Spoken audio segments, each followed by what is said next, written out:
আগামী জাতীয় নির্বাচন দেরিতে করতে কিছু কিছু কূটকৌশল প্রণয়ন হচ্ছে বলে অভিযোগ করেছেন বিএনপির স্থায়ী কমিটির সদস্য সালাউদ্দিন আহমেদ।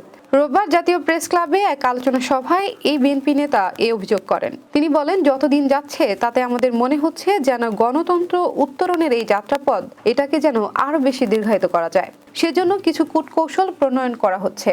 আগামী নির্বাচন নিয়ে অন্তর্বর্তী সরকারের তৎপরতা প্রসঙ্গে বিএনপির সর্বোচ্চ নীতি নির্ধারণী ফোরামের এই সদস্য বলেন, যদিও ইনিয়ে বিনিয়ে তাদের পক্ষ থেকে আশ্বস্ত হয়েছি যে তারা ডিসেম্বরের মধ্যে জাতীয় সংসদ নির্বাচনের জন্য তাদের সমস্ত কর্মকাণ্ড সাজাচ্ছেন, কিন্তু সেই কর্মকাণ্ডগুলো প্রকাশিত নয়। সেই উদ্যোগগুলোর জনসম্মুখে প্রকাশিত ও দৃশ্যমান হতে হবে যে আমরা আসলে সেদিকে যাচ্ছি কিনা। কারণ নির্বাচন যত দীর্ঘায়িত হবে, গণতন্ত্র উন্নয়নের যাত্রাপথটা তত দীর্ঘায়িত হবে এবং অস্থিরতা বাড়বে। এতে বিভিন্ন রকম অস্থির অবস্থার সৃষ্টির সুযোগ নেবে স্বৈরাচার ও তার দোসররা। সেই সময়টা যাতে দীর্ঘায়িত না হয়, সেটাই হচ্ছে আমাদের প্রস্তাব।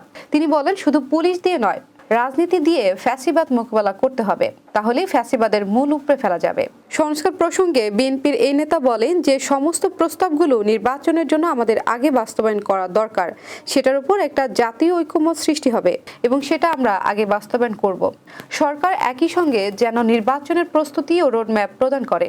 পবিত্র রমজানের দ্রব্যমূল্যের ঊর্ধ্বগতি নিয়ন্ত্রণে আনতে অন্তর্বর্তী সরকারের প্রতি কার্যকর পদক্ষেপ নেওয়ার আহ্বান জানান সালাউদ্দিন। পটুয়াখালী বিজ্ঞান ও প্রযুক্তি বিশ্ববিদ্যালয়ের সাবেক উপাচার্য ও আয়োজক সংগঠনের চেয়ারম্যান অধ্যাপক ডক্টর আব্দুল লতিফ মাসুমের সভাপতিত্বে এবং অধ্যাপক আকবর আলী সিরাজের সঞ্চালনায় অনুষ্ঠানে মূল বক্তব্য উপস্থাপন করেন ঢাকা বিশ্ববিদ্যালয়ের আইন ও অনুষদের অধ্যাপক ডক্টর বোরহানউদ্দিন খান।